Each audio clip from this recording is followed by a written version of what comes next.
AITA for changing my wedding date because my mother-in-law booked a vacation instead? I was standing in the venue coordinator's office when my future mother-in-law's text came through. "Don't worry, sweetie. We can just move your little party to accommodate our cruise. It's already paid for." That's when I knew this wasn't about a vacation. This was about control, and I was done being controlled. Looking back now, I should have seen the warning signs earlier. But when you're in love, when you're planning a future with someone, you overlook things. You make excuses. You tell yourself that this is just how families work, that compromise is part of marriage, that her mother means well even when her actions suggest otherwise. I told myself all of those things for 18 months while Melissa and I planned our wedding. I believed them right up until the moment Diane Whitmore decided that a Mediterranean cruise mattered more than her daughter's wedding day. My name is David Kellerman, and I'm a structural engineer. I work with precision, with measurements, with load-bearing calculations that don't allow for emotional manipulation or passive-aggressive power plays. In my world, if something doesn't add up, you find out why before the whole structure collapses. I should have applied that same logic to my relationship with my future in-laws from the beginning. Instead, I did what most people do when they love someone. I tried to keep the peace. I smiled through uncomfortable dinners where Diane critiqued everything from Melissa's career choices to the apartment we'd chosen together. I nodded politely when she suggested we delay the wedding another year, just to be sure. I even thanked her when she offered to help with wedding planning, not realizing that help was code for take over completely and make every decision myself. Melissa and I met 3 years ago at a friend's barbecue on a Saturday in June. She was a pediatric nurse with dark hair that caught the sunlight and a laugh that made everyone around her smile. We talked for 6 hours that day, losing track of time completely, discovering we both loved hiking and terrible action movies and trying new restaurants on Sunday mornings. She was kind and funny and brilliant, and I fell for her so completely that I proposed 11 months later on the same friend's deck, right where we'd first met. She said yes before I even finished asking the question. Her father Robert shook my hand firmly and welcomed me to the family. Diane smiled, hugged us both, and said something I didn't register at the time. "Well, I suppose if you're sure." Not congratulations. Not how wonderful. Just that tiny seed of doubt, planted deliberately, that I wouldn't understand until much later. The wedding planning started simply enough. We set a date, October 15th, a year and a half away, at a beautiful vineyard estate about 90 minutes from the city. The venue had this incredible covered terrace overlooking rows of grapevines, with space for 150 guests and an event coordinator named Veronica Price, who'd been doing this for 23 years. Melissa and I toured it on a Wednesday afternoon in March, and we both knew immediately it was perfect. We put down our deposit that same day, signed the contract, and started building our guest list. We were excited. We were happy. We were completely unprepared for what Diane had planned. The first real warning sign came about 6 months into our planning, during a family dinner at the Whitmore's house. Diane had insisted we come over to discuss wedding details, which should have been my first clue that something was wrong. Melissa and I had already hired Veronica, already chosen our photographer, already booked the caterer. But Diane had printed out a 3-ring binder full of what she called suggestions. Different venues, different color schemes, different everything. When Melissa gently explained that we'd already made most of our major decisions, Diane's smile tightened just slightly at the corners. "Of course, dear," she said, her voice honey-sweet and cold as ice. "I just thought you might want some guidance from someone with more experience." She emphasized that last word like a scalpel, precise and cutting. Robert cleared his throat and changed the subject, and I watched Melissa's shoulders tense in a way that told me this wasn't the first time her mother had undermined her decisions. I started paying more attention after that. I noticed how Diane would ask Melissa about wedding plans and then immediately criticize every choice we'd made. The flowers were too expensive. The menu was too ambitious. The venue was too far for elderly relatives. She never outright said we were making mistakes, but she'd sigh heavily and say things like, "Well, it's your wedding," in a tone that clearly meant, "and you're ruining it." Melissa would get quiet after these conversations, and I'd find her staring at her laptop at midnight, second-guessing decisions we'd been thrilled about just days before. When I asked if she wanted me to talk to her mother, she'd shake her head and say it was fine, that Diane just wanted to be involved, that this was normal mother-daughter stuff. I didn't push. I should have pushed. The second warning sign came in July, 9 months before the wedding. Diane called Melissa while we were having dinner at our apartment. I could only hear one side of the conversation, but I watched Melissa's face cycle through confusion, frustration, and then resignation. When she hung up, she told me that her mother had invited 30 additional people to the wedding, colleagues from Robert's firm, neighbors the Whitmores hadn't spoken to in years, distant cousins Melissa had never met. Our venue maxed out at 150 guests. We were already at 138. Melissa spent the next 3 hours on the phone with Veronica, nearly in tears, trying to figure out if we could somehow accommodate everyone. Veronica, to her credit, found a solution by rearranging the seating configuration, but it meant eliminating the lounge area we'd planned for cocktail hour. Melissa thanked her profusely and hung up, looking exhausted. When I suggested we tell Diane no, that we couldn't accommodate that many additional guests, Melissa just shook her head. She'll make it into this huge thing about how we don't value family, she said quietly. It's easier to just make it work. That phrase, it's easier to just make it work, should have been a massive red flag. But I told myself I was being supportive. I told myself that family dynamics were complicated and that Melissa knew her mother better than I did. I told myself that after the wedding, things would settle down and Diane would back off. I was wrong on all counts. The third warning sign came in August. Diane showed up at our apartment unannounced on a Sunday morning with fabric samples for bridesmaid dresses. Melissa had already chosen dresses with her bridesmaids 3 months earlier, a beautiful dusty blue that everyone agreed on. But Diane didn't like them. She thought they were too casual and had taken it upon herself to find alternatives. She spread the samples across our coffee table like she was presenting evidence in a court case, explaining in detail why each option was superior to what Melissa had chosen. When Melissa tried to explain that the dresses were already ordered and partially paid for, Diane's eyes went cold. Well, I suppose if you want your wedding party to look cheap, that's your choice, she said, gathering up her samples. I'm just trying to help you avoid embarrassment. She left without saying goodbye, and Melissa cried for 20 minutes in our bedroom. That night, I drafted an email to Diane explaining that while we appreciated her input, we needed her to respect our decisions. Melissa begged me not to send it. It'll just make things worse, she said. She'll play the victim and tell everyone I'm cutting her out of the wedding. I deleted the draft. I should have sent it anyway. The bomb dropped on September 3rd, 6 weeks before our wedding. Melissa and I were at Veronica's office for our final venue walkthrough when the text came through. I was looking at the updated seating chart when my phone buzzed. It was from Diane. Robert and I booked a Mediterranean cruise for October 13th to 20th, our 30th anniversary gift to ourselves. So excited. We'll need to move the wedding to November. Talk soon. Followed by 3 cruise ship emojis. I read it 3 times. My brain couldn't process what I was seeing. Melissa's phone buzzed a second later. The same message. I watched the color drain from her face as she read it. Veronica noticed immediately. Everything okay? She asked, and I heard my own voice say, no, before I could think about it. I showed her the text. Veronica, who had seen every possible wedding disaster in her 23 years of coordinating events, actually gasped. She booked a vacation during your wedding?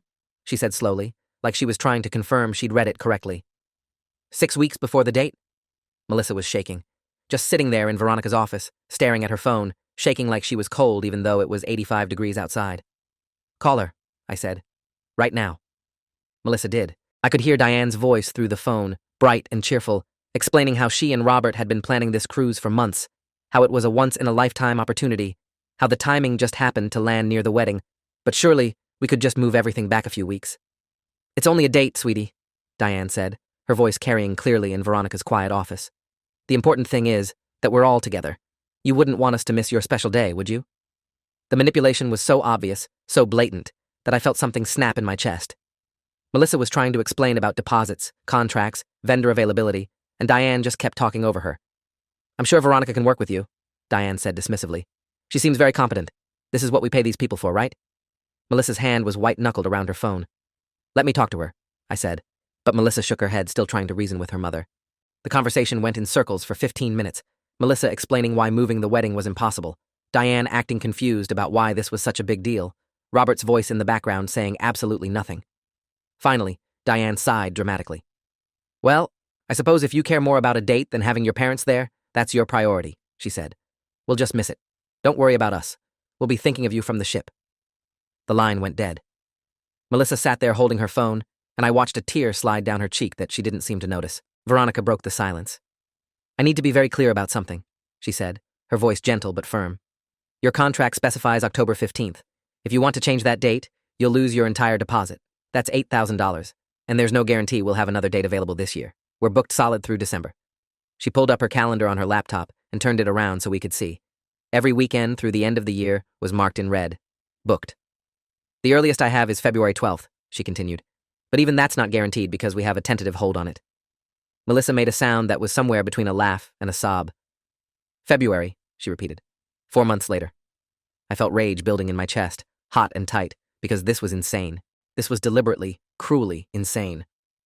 They booked this cruise knowing our date, I said out loud, working through it. They had to. We sent save the dates 10 months ago. We've talked about October 15th at every single family dinner for a year and a half. Veronica nodded slowly. This kind of thing happens more often than you'd think, she said quietly. Usually it's a passive-aggressive power play. Someone in the family wants to prove they're more important than the wedding. Melissa was still staring at her phone like it might suddenly show a different message, like this might all be a terrible mistake. She's my mother, she whispered. Why would she do this? And I didn't have an answer for that. Because the truth, that Diane was sabotaging her own daughter's wedding to maintain control, was too ugly to say out loud. We left Veronica's office in a daze. Melissa called her father from the parking lot. Robert answered on the third ring, and I could hear the strain in his voice even from 3 feet away. "Sweetheart, I know you're upset," he said carefully. "Your mother really didn't mean for this to become such a big thing." That phrase, "such a big thing," made my hands clench into fists. This wasn't a small thing. This was their daughter's wedding. "Dad, you knew our date," Melissa said, her voice breaking. "You've known for 18 months. How could Mom book a cruise the same week?" There was a long pause. Too long. "The cruise was a really good deal," Robert said finally. "And your mother thought, well, she thought you'd be flexible. You know how she gets about these anniversary milestones." Flexible. That word hung in the air between us like poison. They wanted Melissa to be flexible about her own wedding so they could take a vacation. "Can you cancel the cruise?" Melissa asked, and I could hear the desperation in her voice. Another pause. "Your mother doesn't want to cancel," Robert said slowly. "She's very excited about it. And honestly, honey, is it really worth all this drama? Can't you just move the wedding?" I took the phone from Melissa's hand before I could stop myself. "Robert, this is David," I said, keeping my voice level even though I wanted to scream. "Moving the wedding means losing $8,000 in deposits and pushing everything back 4 months minimum. That's not reasonable." Robert sighed. "I hear you, David, but you have to understand. Your mother-in-law has her heart set on this trip. Maybe you two could do something small in October and have the big celebration later." Something small. Like our wedding was just an inconvenient scheduling conflict. "We're not moving our wedding," I said, and hung up. Melissa stared at me with wide eyes. "David, what are we going to do?" she asked, and the defeat in her voice broke something in me. Because in that moment, I realized we had 2 choices. Give in to Diane's manipulation and spend the rest of our marriage being controlled by her whims, or draw a line in the sand right now and deal with the fallout. I chose the line. "We're keeping our date," I said. "October 15th, just like we planned. If your parents want to miss it for a cruise, that's their choice." Melissa's eyes filled with tears. "She'll never forgive me," she whispered. "The whole family will think I'm a terrible daughter." I took her hands. "Anyone who thinks you're terrible for keeping your own wedding date isn't thinking clearly," I said. "Your mom is the one who created this situation, not you." But even as I said it, I knew how this would play out. Diane would twist this into Melissa being selfish and ungrateful. She'd make herself the victim. She'd poison every family relationship she could reach. And Melissa, who'd spent her whole life trying to please her mother, would bear the weight of all that blame. We spent that night in our apartment, Melissa crying intermittently while I researched family therapy and boundary setting. Around midnight, her phone started buzzing with texts from relatives. Diane had already started her campaign. "Heard about the wedding conflict?" her aunt texted. "Can't believe you won't move the date for your parents' anniversary trip. That's really selfish, Mel." Another from a cousin. "Your mom is heartbroken. She just wants to celebrate 30 years with your dad. Why can't you be more understanding?" Text after text, each one another knife. Melissa turned off her phone at 1 a.m. and curled up in bed, and I held her while she shook with silent sobs.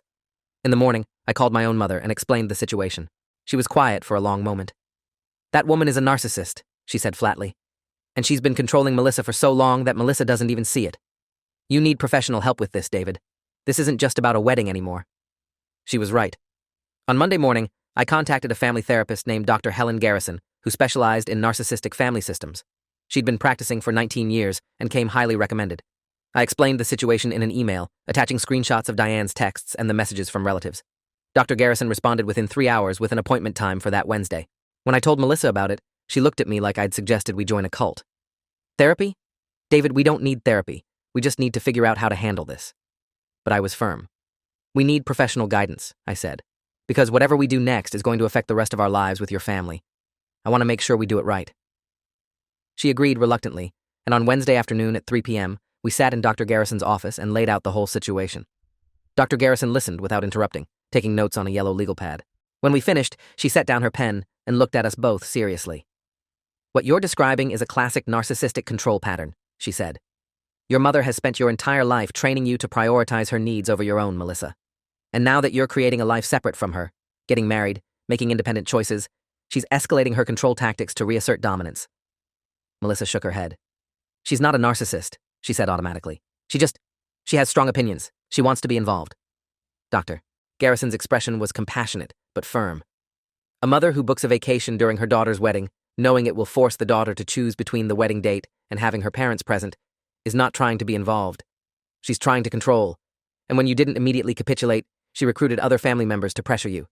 That's not love, Melissa. That's manipulation. The session lasted 90 minutes. By the end, Melissa was crying again. But this time it felt different, like something was breaking open instead of breaking down. Dr. Garrison gave us homework. Document every interaction with Diane, set clear boundaries, and prepare for what she called extinction bursts, the moment when a narcissist realizes they're losing control and escalates their behavior to an extreme degree. Your mother will not take this well, Dr. Garrison warned. She'll likely do something dramatic to regain the narrative. You need to be prepared for that.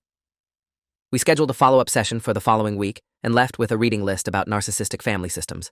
That night, Melissa wrote her mother an email. It took her 3 hours and 15 drafts. The final version was short. Mom and Dad, we will not be moving our wedding date. October 15th has been set for 18 months. If you choose to take your cruise instead of attending, we'll miss you. But we understand. The decision is yours. Love, Melissa. She hit send at 11:23 p.m. Diane's response came at 11:25 p.m.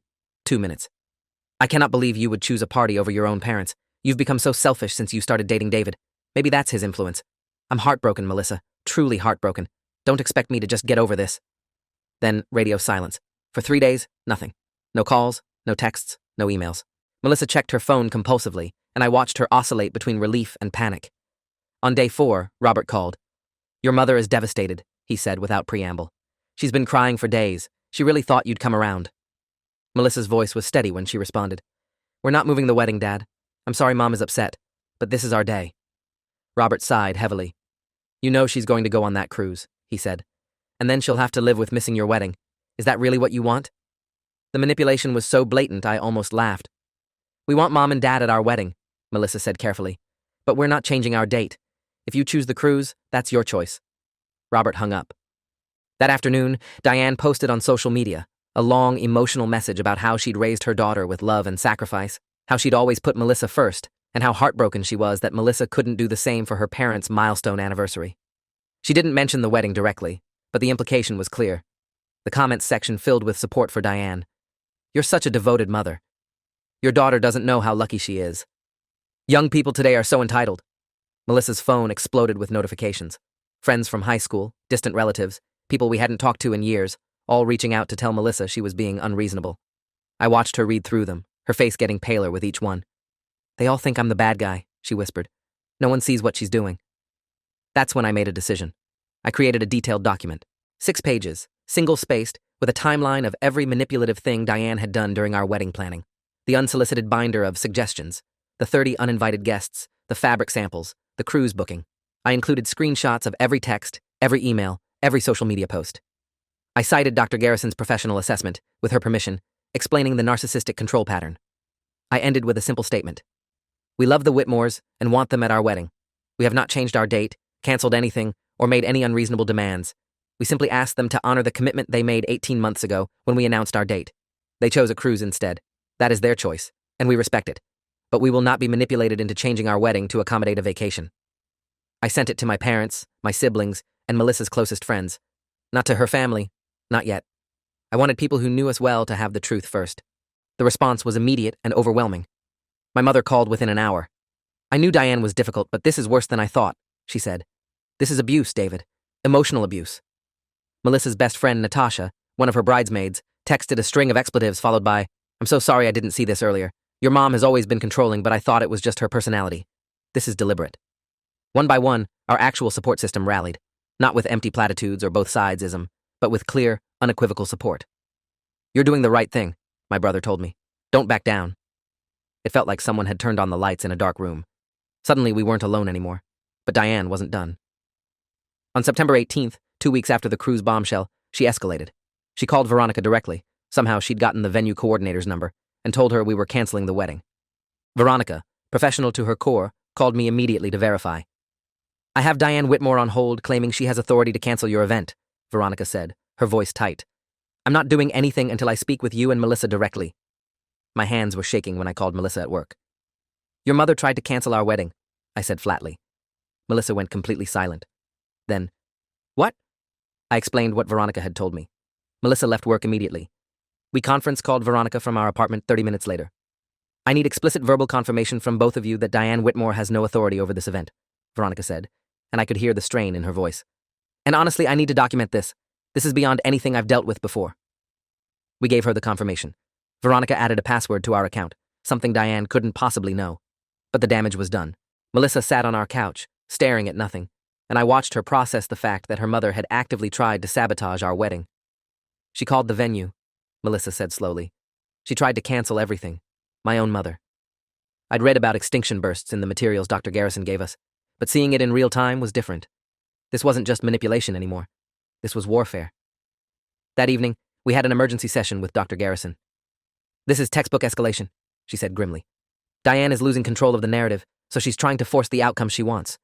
You need to prepare for her to do something even more drastic. Melissa looked exhausted. What could be more drastic than trying to cancel our wedding? She asked. Dr. Garrison's expression was sympathetic, but serious. Narcissists in extinction mode will sometimes create emergencies to force compliance. Fake illnesses, financial crises, threats of self-harm. I'm not saying Diane will do those things, but you need to be emotionally prepared for the possibility. We added a password to our caterer, photographer, and florist accounts. I sent a formal email to all our vendors explaining that only Melissa and I had authority to make changes, and any calls from Diane Whitmore should be ignored and reported to us immediately. It felt insane, having to protect our own wedding from Melissa's mother, but the attempted cancellation had shown us exactly what we were dealing with. Then, on September 25th, 3 weeks before the wedding, Diane played her final card. She posted on social media that she'd been diagnosed with a serious heart condition and needed surgery. The post was long and detailed, full of medical terms and expressions of fear about not making it through the procedure. The comments section exploded with sympathy. Friends and relatives reached out to Melissa in droves. Your mom is sick, and you're still refusing to move the wedding? She could die, and you care more about a party? How can you be so heartless? Melissa's phone buzzed nonstop for 3 hours straight, but something in me had shifted. I called Robert's cell phone. Is Diane actually sick? I asked bluntly. Long pause. She's having some tests done, Robert said carefully. Some irregular heartbeats. The doctors are concerned. Not a heart condition, not surgery. Tests. So she's not having surgery? I pressed. Another pause. Not scheduled yet, Robert admitted, but they might recommend it. I hung up and turned to Melissa. Your mother is lying, I said. She's having tests for irregular heartbeats. There's no surgery scheduled. She's creating a medical emergency to force us to move the wedding. Melissa looked at me with hollow eyes. How do you know that? She asked. Your dad just told me, I said, and played her the recording. I'd started recording all calls with the Whitmores after the cancellation attempt. Some tests. Might recommend it. That's not a heart condition requiring surgery, Melissa. That's a woman weaponizing her health to manipulate her daughter. We scheduled another emergency session with Dr. Garrison. This is exactly what I warned you about, she said. Diane is creating a crisis that positions her as the victim and you as the villain. If you move the wedding, she learns that medical scares work. If you don't move it and she's fine, she'll claim you didn't care. If you don't move it and something does happen to her health, she'll blame you forever. The no-win scenario was suffocating. What do we do? Melissa asked, and I could hear 30 years of conditioning in her voice, the automatic assumption that she was responsible for her mother's feelings, her mother's health, her mother's choices. Doctor. Garrison leaned forward. You do exactly what you've been doing, she said firmly. You maintain your boundary, you express concern for her health, and you refuse to let her medical claims, real or fabricated, control your decisions. You can care about her and keep your wedding date. Those things aren't mutually exclusive. Melissa drafted another email. Mom, I'm concerned to hear about your health issues. Please keep me updated on what the doctors say, and let me know if there's anything I can do to support you. Our wedding date remains October 15th. I hope you'll be feeling well enough to attend. Short, compassionate, boundaried. She sent it at 8:45 p.m. on September 26th. Diane's response came 90 seconds later. I can't believe you're still putting a party before your dying mother. I've never been so hurt in my life. Don't bother calling. I need to preserve my energy for my health. Dying. She'd upgraded from serious heart condition to dying in the span of one social media post to one email. The escalation was almost funny in its transparency. Almost. Melissa showed the email to Natasha, who responded with a single text. Your mom is full of shit, and everyone who knows her well knows it.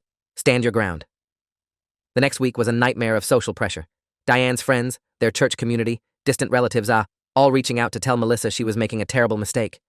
Some were genuinely concerned, believing Diane's medical claims. Others clearly enjoyed the drama. A few told Melissa point blank that she'd regret this when her mother was dead. Each message was another cut, another weight added to Melissa's shoulders. I watched the woman I loved being systematically destroyed by her own family, and there was nothing I could do except stand beside her and keep reinforcing that she wasn't crazy, she wasn't selfish, she wasn't wrong. Dr. Garrison increased our sessions to twice weekly. You're doing the hardest thing a person can do, she told Melissa during one session. You're breaking a generational pattern of manipulation and control. It's supposed to feel this terrible. That's how you know you're doing it right. On October 1st, 2 weeks before the wedding, I made a decision. I contacted a family law attorney named Patricia Wu, who'd been practicing for 16 years and specialized in boundary issues between adult children and toxic parents. I explained everything: the cruise, the attempted cancellation, the fake medical crisis. Patricia listened carefully and then asked me a question that changed everything. Have you considered going no contact after the wedding? I hadn't. The thought seemed so extreme, so final. I don't know if Melissa would do that, I said honestly. Her mother is still her mother. Patricia's voice was gentle but firm. David, Diane has shown you who she is. She sabotaged her daughter's wedding, tried to cancel it behind your backs, and is now faking a medical emergency to manipulate you. This woman will be your mother-in-law. She'll be in your life at every holiday, every birthday, every major milestone. And if you have children, she'll do this to them too. You need to decide if that's something you're willing to accept. The thought of children, hypothetical children who didn't exist yet, being subjected to Diane's manipulation made something crystallize in my mind. No, absolutely not. We weren't going to let this continue. I brought it up with Melissa that night after another therapy session. I think we need to consider going no contact with your mother after the wedding, I said carefully. Not as punishment, as protection. Melissa's eyes widened. David, I can't cut off my own mother, she said automatically. She's family. And I understood that response, understood 30 years of conditioning telling her that family meant tolerating abuse, that love meant accepting manipulation, that being a good daughter meant sacrificing her own peace. Your mother tried to cancel our wedding, I said quietly. She's faking a health crisis to control you. She's recruited dozens of people to harass you. She's made the last 2 months of our engagement absolute hell. What happens when we have kids and she disagrees with how we parent? What happens when she decides she wants us to move closer to her? When does it end, Mel? She didn't have an answer. We talked for hours that night, working through 30 years of her mother's control disguised as love. Dr. Garrison had given us resources about narcissistic mothers, and we read through them together. The patterns were undeniable. The birthday parties where Diane made everything about herself. The college major Melissa had wanted but Diane had talked her out of. The ex-boyfriend Diane had loved who treated Melissa terribly, and the good boyfriend Diane had hated who made Melissa happy. Every major decision in Melissa's life, Diane had been there, manipulating the outcome to match her preferences. She does this with everything, Melissa said slowly, like she was seeing her entire life through a new lens. She always has. I just thought that was normal. It wasn't normal. It was abuse. And saying it out loud, naming it, seemed to lift something off Melissa's shoulders. On October 8th, 1 week before the wedding, Diane made her final play. She posted on social media that she'd been hospitalized. The post was dramatic. Photos of an IV line, a hospital bracelet, monitors beeping in the background. In the ER tonight, the caption read, "Heart episode. Doctors very concerned. Praying I make it through. Tell your loved ones you love them while you can." The comments section filled with alarm and sympathy. People tagged Melissa. "Your mother is in the hospital. Get off your high horse and go see her. This is what happens when you stress out your parents." Melissa saw the post at work and immediately called Robert's cell phone. It went to voicemail. She called the hospital. Diane had tagged the location and asked for Diane Whitmore's room. "I'm sorry, we don't have a patient by that name," the receptionist said. Melissa called Robert's office. His secretary said he'd left early for a family emergency. Called Robert's cell again. Voicemail. Finally, at 6:30 p.m., Robert called back. "Where's Mom?" Melissa asked immediately. "She's at the hospital," Robert said, sounding tired. "Which hospital?" Melissa pressed. "Because I called St. Catherine's and they said she's not there." Long silence. "She's at home now," Robert said finally. "They released her." Released her in less than 4 hours from a serious cardiac event? Impossible. "Dad, tell me the truth," Melissa said, her voice shaking. "Was Mom actually in the hospital or did she stage photos for social media?" The silence that followed told her everything. "Your mother is very stressed," Robert said quietly. "This whole wedding situation has been hard on her. She needed to make you understand how serious this is." Melissa hung up. She looked at me with an expression I'd never seen before. Not sadness, not anger. Clarity. "My mother faked a hospitalization to manipulate me," she said flatly. "She took photos in an ER, probably during tests for those irregular heartbeats, and posted them to make it look like she was dying. My own mother." I pulled up Diane's Facebook page. The post was still there, hundreds of comments deep. I scrolled through them, screenshotting everything. Then I drafted a response. Not from Melissa. She'd been through enough. From me. "I'm David, Melissa's fiancé. I need to address Diane's recent posts because the misinformation has gotten out of hand. Diane was not hospitalized tonight for a heart emergency. She was not admitted. She was released within hours because there was no emergency. The photos posted are from routine testing. not a life-threatening event. Diane has been manipulating this narrative for weeks because we refused to move our wedding date to accommodate a vacation she booked during our wedding. We have documented everything: texts, emails, calls, attempted vendor cancellations. We love the Whitmore family, but we will not be emotionally blackmailed. Our wedding is October 15th. Diane and Robert are welcome to attend, or they can take their cruise. That choice is theirs alone. I showed it to Melissa before posting. She read it 3 times. If you post this, my family will explode, she said quietly. They already have, I pointed out. The only difference is now everyone will know the truth. She was quiet for a long moment, then nodded. Post it, she said. I hit share at 7:03 p.m. on October 8th. By 7:30 p.m., the post had 80 shares and 200 comments. Some people defended Diane. How dare you publicly shame your mother-in-law? This is cruel and unnecessary. But more people who'd watched this unfold, people who knew Diane, people who'd dealt with similar situations, commented with support. Thank you for telling the truth. I've known Diane for years, and this doesn't surprise me. Good for you for setting boundaries. Melissa's phone exploded with notifications. Some relatives stopped speaking to her immediately. Others reached out privately to apologize for believing Diane's narrative. Her aunt called and said, I should have known better. Your mother has always been manipulative. I'm sorry I pressured you. Diane's response came at 9:15 p.m. A long, vitriolic Facebook post calling me abusive, accusing me of poisoning Melissa against her family, threatening legal action for defamation. She tagged Melissa, me, our parents, our friends. The post was unhinged and desperate, and it did exactly what I'd hoped it would. It showed everyone who Diane really was when she lost control. The mask had completely slipped. People who'd defended her started backtracking. Comments under her new post were divided. Some supported her, but many asked pointed questions. Why did you book a cruise during your daughter's wedding? Why did you try to cancel their event? Is any of David's post untrue? Diane deleted the post 40 minutes later. Then she deleted the hospital post. Then she made her entire Facebook account private. Radio silence again. Silence. October 10th, 5 days before the wedding. Melissa and I met with Patricia Wu, the family attorney, to discuss next steps. You've documented everything beautifully, Patricia said, reviewing our files. Texts, emails, recordings, social media screenshots, Dr. Garrison's professional assessment.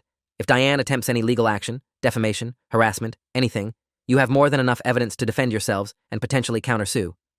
She looked at us seriously. My professional recommendation is that after the wedding, you go no contact. Draft a formal letter explaining your boundaries, the pattern of behavior that led to this decision, and the consequences if those boundaries are violated. Send it certified mail. Then block all contact. No social media, no phone calls, no intermediaries. Clean break. Melissa's hands were shaking. What about my dad? She asked quietly. Can I still have a relationship with him? Patricia's expression was sympathetic. In my experience, enablers rarely choose the child over the narcissist. Your father has had 30 years to protect you from your mother's behavior. He hasn't. I'm not saying it's impossible, but I am saying you should prepare for him to side with Diane. We left Patricia's office with a draft cease and desist letter just in case. That afternoon, Veronica called. I need to give you a heads up, she said. Robert Whitmore called me this morning. He asked if there was any way to postpone the wedding without losing your deposit. He said Diane is too unwell to attend October 15th and they'd really like to celebrate with you when she's feeling better. The audacity was breathtaking. What did you tell him? I asked. I told him the wedding is happening as scheduled and referred him to you, Veronica said. But David, I've been doing this for 23 years. I've seen toxic family dynamics before. You need to prepare for the possibility that they'll show up to the wedding and cause a scene. We hadn't considered that. Somehow, in all our planning and boundary setting, we'd assumed Diane and Robert would actually go on their cruise. What do we do? Melissa asked. Veronica's response was immediate. Hire security. We hired 2 security professionals, Angela Reeves and Michael Brennan, both former police officers with 15 years of private security experience. I met with them on October 12th, 3 days before the wedding, and showed them photos of Diane and Robert. If these people arrive, you don't let them in, I said. I don't care what story they tell. I don't care if they claim emergency. They are not allowed on the property. Angela nodded calmly. We've handled this exact scenario before, she said. Estranged family members trying to crash events. We'll position ourselves at the main entrance and the service entrance. If they show up, we'll handle it quietly and professionally.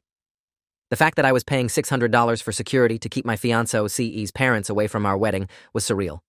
But after everything Diane had done, we couldn't take chances. October 14th, the rehearsal dinner. We'd kept it small, just wedding party and immediate family. My parents were there, Melissa's aunt who'd apologized, 3 of her cousins who'd broken ranks with Diane. Robert and Diane were not. We'd sent them an invitation weeks ago. They never responded. The absence was obvious, painful, but also freeing. We rehearsed the ceremony on Veronica's terrace, the autumn sun setting over the vineyard, And for the first time in 2 months, Melissa laughed. Really laughed. Not the stressed, performative laughter of someone trying to convince themselves they're okay, but genuine joy. We had dinner at a restaurant nearby, and my dad gave a toast. To David and Melissa, to choosing your own path, to building a family based on love and respect, not manipulation and control. We're proud of you both. Everyone raised their glasses. Melissa cried, but these were good tears. Healing tears. October 15th, our wedding day. I woke up at 6 a.m. in our apartment. We decided to get ready separately, honoring the tradition, even though tradition had failed us in so many other ways. My hands were steady as I showered, shaved, put on my suit. My brother arrived at 7:30 a.m. to drive me to the venue. "How are you feeling?" he asked. "Relieved," I said honestly, like we survived something terrible and came out the other side. We arrived at the vineyard at 8 a.m. The morning was crisp and clear, leaves turning gold and red, the kind of perfect October day we'd imagined when we first chose this date. Veronica met us in the parking lot. "The security team is in position," she said quietly. "No sign of the Whitmores yet." Yet. That word hung between us. Melissa arrived at 9 a.m. with her bridesmaids. I wasn't supposed to see her before the ceremony, but she texted me at 9:30 a.m. "Can you come to the bridal suite for a minute?" I found her sitting on a velvet couch in her getting-ready robe, makeup half done, phone in her hands. "Mom texted," she said quietly, showing me the screen. "I know I've made mistakes, but I'm still your mother. I love you. I hope you have a beautiful day." No apology. No acknowledgement of the sabotage, the manipulation, the lies. Just, "I've made mistakes," as if booking a cruise during her daughter's wedding and faking hospitalizations were minor social errors. Melissa looked up at me with red eyes. "Should I respond?" she asked. I sat down next to her. "Do you want to respond?" I asked. She was quiet for a long moment. "No," she said finally. I think I'm done. Is that terrible?" I took her hand. "It's not terrible," I said. "It's self-preservation." She turned off her phone and handed it to Natasha. "Don't give this back to me until after the reception," she said. "Whatever happens today, I don't want to know about it until tomorrow." The ceremony was at 3 p.m. I stood at the altar with my brother beside me, watching guests file in and take their seats. 148 people, according to Veronica's final count. Not 150, because Diane and Robert weren't there. Their absence was a hole in the crowd, obvious and painful. Melissa's cousins sat where her parents should have been, but as the string quartet started playing and Melissa appeared at the end of the aisle with her uncle, her father's brother, who'd agreed to walk her down the aisle when Robert didn't respond to her invitation, I stopped seeing the absence. I only saw her. She wore a simple ivory dress with lace sleeves, hair swept up, holding a bouquet of fall flowers, and she was crying. Happy tears this time. Pure, uncomplicated joy. We said our vows in front of our people, the ones who'd stood by us, who'd believed us, who'd refused to participate in Diane's manipulation. When the officiant pronounced us married, Melissa kissed me and whispered, "We did it. Not just got married, survived, escaped, built something new." The reception was perfect. Dinner, dancing, toasts that made us laugh and cry. My mother toasted to the bravest couple I know, who chose each other over easy peace. Melissa's uncle toasted to breaking cycles and building better. No one mentioned Diane or Robert by name, but everyone understood the subtext. Around 8 p.m., Angela Reeves found me near the bar. "Thought you should know. Robert Whitmore showed up about an hour ago, tried to talk his way in. We turned him away. He left without incident." My stomach dropped. "Was Diane with him?" Angela shook her head. "Just Robert. He seemed sad, mostly. Said he just wanted to see his daughter on her wedding day." I felt a flash of something that might have been sympathy, but then I remembered him standing by while Diane destroyed Melissa's peace for 2 months. Enablers choose sides too, even if it's by inaction. I didn't tell Melissa about Robert showing up. Not that night. She deserved one day, one perfect day, without the weight of her parents' choices. We danced until midnight, surrounded by people who loved us without conditions, who celebrated us without sabotage. When we finally left the venue, exhausted and happy, Veronica hugged us both. "You two are going to be okay," she said firmly. "You already survived the hardest part. The marriage will be easy after this." I hoped she was right. We drove to our hotel suite, collapsed on the bed still wearing our wedding clothes, and Melissa said something that broke my heart and healed it simultaneously. "I think I'm relieved they didn't come. Is that awful?" I pulled her close. "It's honest," I said, "and we're done lying to make other people comfortable." The next morning, Melissa turned her phone back on. 312 notifications. Messages from relatives, some supportive, some angry. A long text from Robert explaining that he'd tried to attend but been turned away by security, that he understood we needed boundaries, but hoped we could find a way to reconcile someday. Nothing from Diane. We spent the morning reading through messages together, Melissa's head on my shoulder, deciding which relationships were worth preserving and which were too damaged by Diane's influence. Some cousins got responses, some didn't. Robert got a brief reply. Dad, we love you, but we need space from Mom, and we can't have a relationship with you while you're enabling her behavior. When you're ready to acknowledge what she's done and set your own boundaries, we can talk. Until then, we need distance. He didn't respond. We weren't surprised. Patricia Wu drafted our formal no-contact letter the following week. It was professional, detailed, and heartbreaking. Dear Diane and Robert, after careful consideration and consultation with mental health and legal professionals, we have decided to cease contact with you indefinitely. This decision is based on a pattern of manipulative, controlling, and abusive behavior that has damaged our relationship beyond repair. Specific incidents include... It listed everything. The cruise, the attempted cancellation, the fake hospitalization, the social media campaigns. The letter ended with clear terms. Do not contact us by phone, email, social media, or through third parties. Do not appear at our home or workplaces. We will consider any violation of these boundaries to be harassment and will pursue legal remedies. We sent it certified mail on October 23rd. Diane signed for it on October 25th. The next day, she posted on Facebook, "When your child chooses an abuser over their own mother, all you can do is pray for them." We didn't respond. Dr. Garrison had prepared us for this, the final narrative twist where Diane positioned herself as the victim and me as the villain. Some people believed her. Most of the people who mattered didn't. Life moved forward. We returned to work, settled into married life, started planning the future we'd almost lost. The scars from those 2 months didn't disappear, but they became part of our story, the thing we survived together, the crucible that proved we could handle anything. Melissa started sleeping through the night again. The tension in her shoulders eased. She stopped checking her phone compulsively, stopped apologizing reflexively for things that weren't her fault. 3 months after the wedding, she told me she felt lighter than she had in years. I didn't realize how heavy it was, trying to be enough for her, she said. I'm done carrying that weight. 6 months later, we found out Melissa was pregnant. The joy was immediate and intense, but so was the fear. She's going to find out, Melissa said quietly, one hand on her still flat belly. Someone will tell her, and she'll try to force her way back into our lives. We consulted Patricia Wu again. Prepare for escalation, she advised. Grandchildren are often narcissistic parents' final attempt at control. Document everything, reinforce your boundaries, and consider moving if you need to. We didn't move, but we did increase our security, changed our address on public records to Patricia's office, made our social media completely private, told only trusted friends and family about the pregnancy, with explicit instructions not to share the information. When Melissa's cousin accidentally mentioned it to Robert, and Robert inevitably told Diane, we braced ourselves. The messages came fast. Texts from unknown numbers, emails from new addresses, a letter hand-delivered to our apartment building. I have a right to know my grandchild. You can't keep family apart. This is cruel and unusual. We forwarded everything to Patricia. She sent cease and desist letters. The messages stopped. Our daughter was born on a Thursday in May, healthy and perfect. We named her Grace, not after anyone, just because we liked the sound of it, because Grace was what we'd needed and found in each other. My parents were at the hospital within an hour. Melissa's uncle and aunt came the next day. We posted one photo on social media, privacy settings locked down. Grace's tiny hand wrapped around Melissa's finger. Within 24 hours, someone had screenshotted it and sent it to Diane. We know because Robert texted, "She's beautiful. Your mother is heartbroken she can't meet her granddaughter. Please reconsider." Melissa showed me the text, and I watched her face carefully, looking for cracks in her resolve. But she just deleted it and said, "My daughter deserves better than growing up watching her grandmother manipulate her mother. We're done." And we were.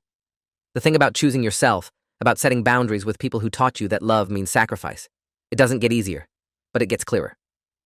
There are still moments when Melissa misses the mother she wished she had, when she grieves the relationship that could have been if Diane had chosen differently. There are family events where the absence is obvious, holidays that feel incomplete, moments when she wants to call her mom and then remembers why she can't.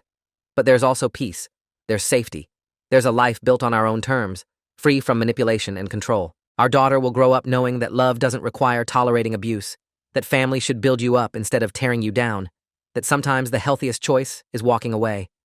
Those lessons cost us everything and saved us simultaneously. It's been 3 years since the wedding that wasn't supposed to happen. Diane and Robert are still together.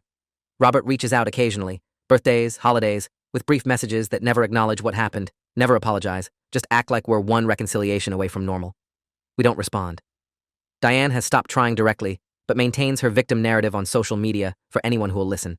Some relatives still believe her. We've made peace with that. You can't control other people's perceptions, only your own boundaries. Our circle is smaller now, but infinitely stronger. The people in our lives are there because they love us unconditionally, not because they're obligated by blood. That difference matters more than I ever understood before October 15th. Last week, Melissa and I drove past the vineyard where we got married. It was late afternoon, golden light slanting through the vines, just like it had on our wedding day. Want to stop? I asked. She nodded. We walked out to the terrace where we'd said our vows, Grace toddling between us, holding both our hands. This is where Mommy and Daddy got married, Melissa told her. Grace didn't understand, obviously. She's only 2, but she smiled anyway, pleased to be included. We stood there for a while, remembering that day, everything we'd fought through to get there, everything we'd built since. Do you regret it? I asked quietly. Not changing the date? Going through all of it? Melissa was quiet for a moment, watching Grace chase butterflies through the grass. Not for a second, she said finally. We saved ourselves, and we saved her. She gestured to our daughter. From growing up thinking that kind of treatment is normal. That's worth everything we lost. She's right. It was worth it. Every difficult conversation, every severed relationship, every night Melissa cried in my arms processing 30 years of conditioning, all of it was worth the life we have now. We built something Diane couldn't touch, couldn't control, couldn't destroy. That's the real victory. Not revenge or vindication or proving her wrong. Just freedom. The quiet, hard-won freedom to build a family based on respect instead of manipulation, boundaries instead of guilt, choice instead of obligation. Our daughter will never know what it's like to have a grandmother who uses love as a weapon. That breaks my heart for what Melissa should have had and didn't. But it also fills me with pride for what we're giving Grace instead. A different legacy, a healthier model, proof that cycles can be broken. If you made it this far through our story, thank you for listening. I know it's not the tidy ending people expect from wedding stories. There's no magical reconciliation, no moment where Diane realizes what she's done and apologizes. Real life doesn't always wrap up neatly. But there is resolution. There is peace. There is a life that we chose, that we fought for, that we protect fiercely.